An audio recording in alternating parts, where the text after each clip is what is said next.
Hello friends, welcome back to my channel সম্পরানি ব্লগসে আপনাদের সবাইকে স্বাগত। আজ আমি আপনাদেরকে কী রান্না করে দেখাবো সেটা আপনারা দেখেই বুঝতে পারছেন। এটা শাক, এটাকে বালি শাক, বেলে শাক দুটোই নামই বলা হয়। আর আমি তেল নিয়ে নিয়েছি, তেলে আমি রাঁধুনি ফোড়ন দিয়ে দিয়েছি। রাঁধুনি, চন্দনী যে যে নামে জানেন সেটাই মানে একটা জিনিসেরই অনেক ধরনের নাম হয়, তো যে যে নামে ডাকে, সবাই তো এক ধরনের নামে ডাকে না, সেরকমই। এবার আমি শাকগুলো সব দিয়ে দিচ্ছি, বেলে শাক বা ভেতো শাক, বালি শাক, বালু শাক যে যে নামে জানেন, দিয়ে ভালো করে আমি নাড়িয়ে চাড়িয়ে নিচ্ছি। এটাকে আমি আজকে ভাজা করে দেখাচ্ছি আপনাদেরকে আমি কিভাবে ভাজা করি। সবাই তো সব রকম রান্না করেই, কিন্তু আমি যেভাবে রান্না করি আমি সেটাই দেখানোর চেষ্টা করলাম। যদি আপনাদের ভালো লাগে লাইক, কমেন্ট, শেয়ার আর চ্যানেলটিকে সাবস্ক্রাইব করে নেবেন। এবার আমি কাঁচা লঙ্কা দিয়ে দিচ্ছি।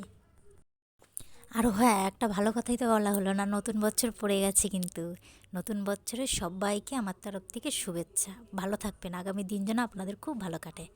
এখন আমি হলুদ গুঁড়ো দিয়ে দিলাম, এবার আমি লবণ দিয়ে দিচ্ছি। দেখুন আমার ছেলে মেয়ে চলে এসেছে। এই যে আমার ছেলে ও মেয়ে দুষ্টুমি করছে, বলছে মামা আমাকে একটু ছাদে নিয়ে চলো, কিন্তু আমার এখন টাইম নেই ছাদে নিয়ে যাওয়ার, ওই জন্য আমি বলছি রান্না করছি, পরে নিয়ে যাব। ওই যে বায়না করছে, দাঁড়িয়ে আছে। এবার যে নুন হলুদটা দিয়েছিলাম শাকে, আমি সেটাকে আমি ভালো করে নাড়িয়ে চাড়িয়ে নিচ্ছি। কারণ দেখুন নুন দেওয়ার পরে শাকে একটু জল উঠে গেছে, শাকটার জল থাকলে কিন্তু ভালো লাগবে না কিন্তু খেতে, জলটা পুরো শুকিয়ে নিতে হবে রান্না করে। আর হ্যাঁ, আর একটা কথা, যখন আপনারা কিন্তু শাকটা রান্না করবেন খুব বেশি কিন্তু নুন কিন্তু একদমই দেবেন না, কারণ শাকে কিন্তু নুন যদি প্রথমে আপনারা বেশি দিয়ে ফেলেন তাহলে শাকটা যখন শুকিয়ে যাবে তখন কিন্তু নুনটা বেশি লাগবে, খেতে কিন্তু ভালো লাগবে না, নুনে পোড়া হয়ে যাবে। ওই জন্য আন্দাজ অনুযায়ী সব দিন একটু শাকে কমই নুন দিয়ে রান্না করতে হয়। আর যদি লাগে পরে অল্প একটু সামান্য লাস্টের দিকে দিয়ে নেওয়া যাবে, কোনো অসুবিধা নেই। আমার শাকটা দেখুন প্রায় হয়ে এসেছে, দেখলেই আপনারা বুঝতে পারবেন যে হয়ে হয়ে এসেছে, কারণ জড়িয়ে জড়িয়ে যাবে শাকটা কীরকম। আমার শাক ভাজাটা দেখুন কমপ্লিট।